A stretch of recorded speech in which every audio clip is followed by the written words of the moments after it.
साल 2005 Caribbean sea के बीचों बीच एक छोटा सा प्राइवेट आइलैंड, जहां ना कोई टूरिस्ट जाता था, ना कोई मीडिया कैमरा पहुंच पाता था।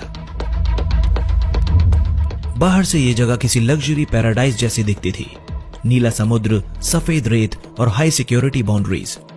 लेकिन इसी आइलैंड पर बंद दरवाजों के पीछे चल रहा था one of the darkest crimes of modern history. Young girls trafficking और सेक्सुअल एक्सप्लॉयटेशन। ये कोई मूवी सीन नहीं था, ये वो सच था जो बाद में यूएस इन्वेस्टिगेशन रिकॉर्ड्स और कोर्ट डॉक्यूमेंट्स का हिस्सा बने। लड़कियों को कभी पैसे का लालच दिया गया, कभी जॉब ऑफर्स का, और कभी हेल्प के नाम पर इस सीक्रेट आइलैंड तक लाया गया।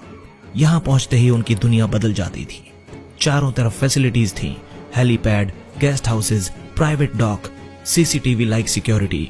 लेकिन जिस चीज की सबसे ज्यादा कमी थी वो था लॉ, कॉन्सेंट और जस्टिस।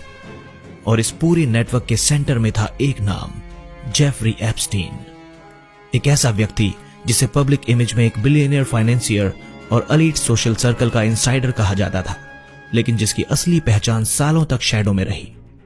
असल सवाल यह था कि इतने सालों तक यह सब ओपनली कैसे चलता रहा और किसी ने रोका क्यों नहीं।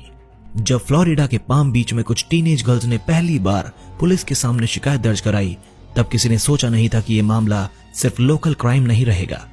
धीरे धीरे यह केस बदल गया एक ग्लोबल स्कैंडल में, एक ऐसा स्कैंडल जिसमें पैसा, पावर, पॉलिटिक्स और सिस्टम फेलियर सब एक साथ टकराने वाले थे।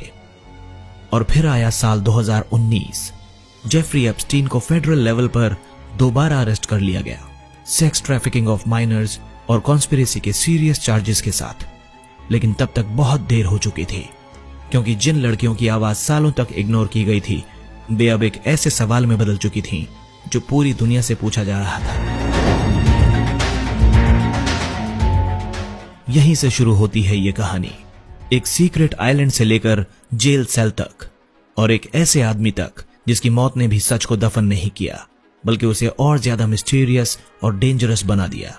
आज के इस खास एपिसोड में हम जानेंगे कि जेफरी एप्स्टीन आखिर कौन था और कैसे एक साधारण सा आदमी मनी, इन्फ्लुएंस और क्राइम के इस अंधे एम्पायर का मास्टर बन गया। साल 1953, न्यूयॉर्क का ब्रुकलिन इलाका, यहीं जन्म हुआ जेफरी एडवर्ड एप्स्टीन का। ना कोई रॉयल फैमिली, ना कोई बिजनेस एम्पायर और ना ही कोई एक्स्ट्रा ऑर्डिनरी शुरुआत। उसके पिता एक साधारण सरकारी कर्मचारी थे और मां एक स्कूल असिस्टेंट के तौर पर काम कर रही थी।